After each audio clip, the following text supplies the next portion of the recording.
Kemudian bagi guru dan dosen, terdapat tunjangan profesi guru dan tunjangan profesi dosen sebesar 100%. Kami kira ini untuk melengkapi yang lain tadi telah disampaikan oleh Bu Menteri Keuangan. Baik, matur nuwun Bu Menteri Keuangan, Pak Mendagri dan para sekjen. Ada kiriman pantun buat Bu Menteri ini. Wah.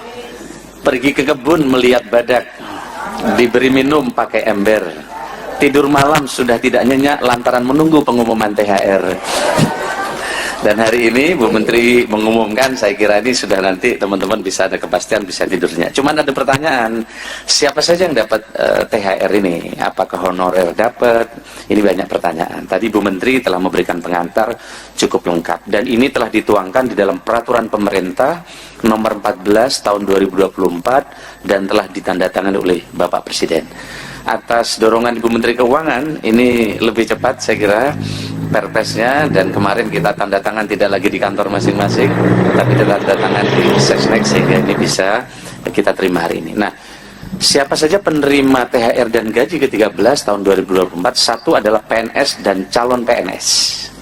Yang kedua adalah P3K, jadi honorer yang sudah diangkat P3K, mereka berhak menerima. Prajurit TNI, anggota Polri, pejabat negara, Wakil Menteri, staf khusus lingkungan KL, Dewan Pengawas KPK, pimpinan dan anggota DPRD, hakim ad hoc, pimpinan, anggota dan pegawai non-aparatur sipil negara LNS. Bapak sekarang kami hormati, komponen apa saja yang akan mereka terima bagi pegawai ASN dan bagi pensiunan. Pertama, untuk bagi pegawai ASN, pertama adalah gaji pokok, mereka terima. Yang kedua adalah tunjangan keluarga, tunjangan pangan, tunjangan jabatan atau tunjangan umum, kemudian 100% tunjangan kinerja bagi ASN di KL pemerintah pusat, setinggi-tingginya 100% tambahan penghasilan pegawai atau TPP bagi ASN di instansi daerah, tentu disesuaikan dengan kemampuan keuangan daerah. Tadi Pak Mendagri sudah menyampaikan di sebelum rapat ini. Yang berikutnya adalah untuk bagi pensiunan, penerima pensiun dan penerima tunjangan. Pertama adalah komponennya adalah pensiun pokok, tunjangan keluarga, tunjangan pangan, kemudian juga tambahan penghasilan pensiun.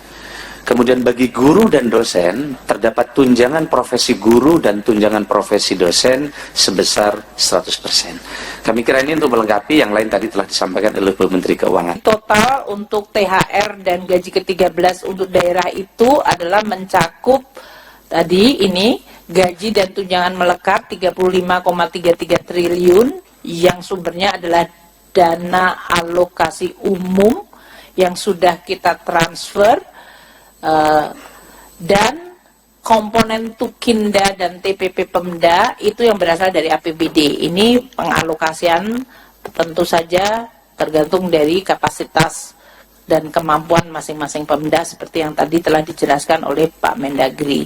Sedangkan untuk yang guru penerima TPG dan Tamsil itu mencapai 4,76 triliun.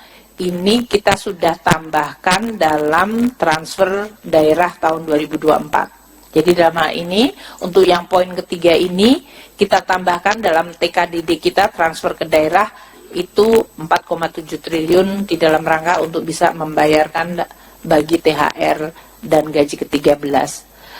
Demikian yang ingin saya sampaikan. Sekali lagi teman-teman wartawan, terima kasih atas kehadirannya.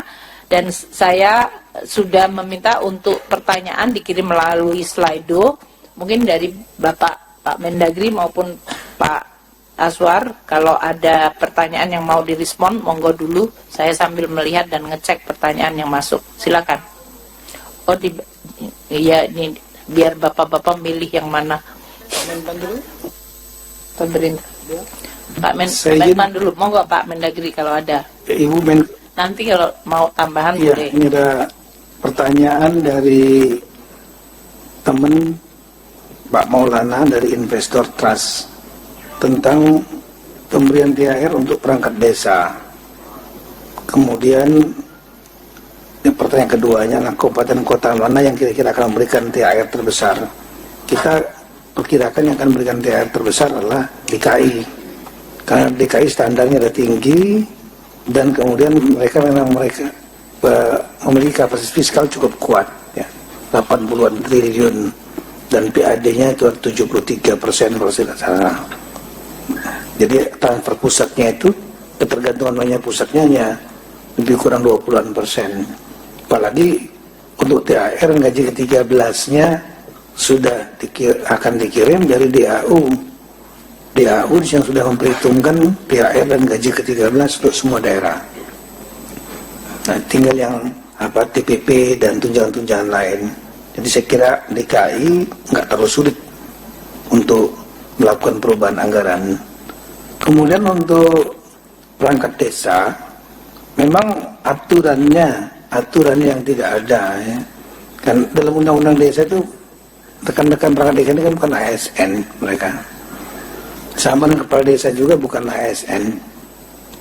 Baik dalam undang-undang ASN, dalam undang-undang desa statusnya belum jelas, bukan status SSN. Oleh karena itu tidak termasuk dalam pemberian tunjangan yang diberikan oleh pemerintah daerah. Tapi di tahun tahun lalu mereka menggunakan dana desa. Nah, nanti kita akan bicarakan dengan asosiasinya. Ya, kita prinsip juga ingin mensejahterakan, tapi juga jangan memberatkan dari dana desa. Kita hitung saja nanti jumlah umumnya itu kan gajinya perangkat dan kepala desa itu antara 2 jutaan lebih kurang.